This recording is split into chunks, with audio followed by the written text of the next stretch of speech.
One of the biggest goals that we have for the Force Unleashed is to re-envision the Force. To really grab the concept of the Force like you saw in the movies and take it so amped up and out of control that it works really well in a video game, making you feel like the most badass Jedi in the universe. A perfect example is lightning. When you actually see the apprentice totally amped up in lightning, not only does it go purple and crazy, but he can actually nuke many, many guys, more than you've ever seen in a movie before.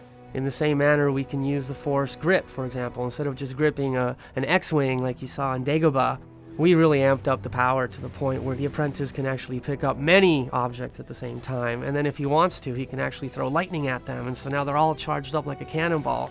And each one of these experiences just really elevates the action of the Force that's really well represented in this kind of medium. My favorite part of the combat for the Force Unleashed 2 is that the sabers actually matter. You now carry 2 instead of 1. And not only does that look impressive because you have twice as much weaponry as you used to, but it really allowed us to evolve the combat system and the way you interact with the enemies. The number of hits you're able to achieve on a given target are obviously much faster now with being able to do 2 hits. You'll also be able to do a dual lightsaber throw. We've added the ability to do dismemberment. You're able to decapitate guys now. The changes we made to the lightsaber really lend a lot more to the realism and immersion that the player will experience in the game. It's not just like a baseball bat. It's really going to be much more like what Star Wars fans have seen in the movies. We've also added some unique Force powers that didn't exist before. We have a brand new Force power in the game, which is sort of an Unleashed version of Jedi Mind Trick. We've sort of reimagined it for the Unleashed franchise. These aren't the droids you're looking for. These aren't the droids we're looking for. We took it to the next level. You basically get a trooper and you turn him into your ally, and what he'll do is he'll turn around to attack other troopers. They actually might get so confused that they'll try to commit suicide. I can't do this anymore!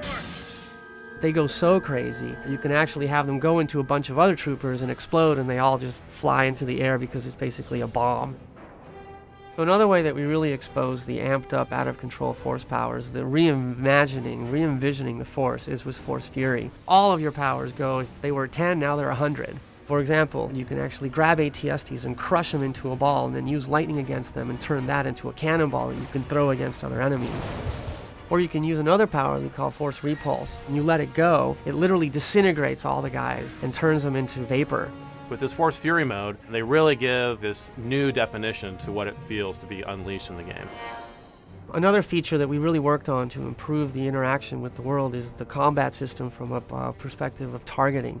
Our targeting system has been cleaned up so that as you play through it, the choices that you have to grip things or to target things or to throw things is much more accurate than it used to be. That, tied with a much more improved camera, really allows you to interact with the environments and with the enemy setups. We wanted to make sure that enemies that you fought mattered. We've specifically designed enemies not only to have very different visual characteristics, but also we've designed very specific units to have resistances to saber combat. We have units that have very specific resistances to Force powers. As you progress and become more and more powerful, you will find more and more powerful enemies. For example, the Gorog, this big ape monster type creature that you have to use very specific Force powers in order to defeat. Another one to note is this big Titan spider, 4-legged creature that very much attacks you in ways that are very different than the Gorog, so you have to use different Force powers to defeat him. It's amazingly fun to actually grab the Force and play with it like it's never been done before.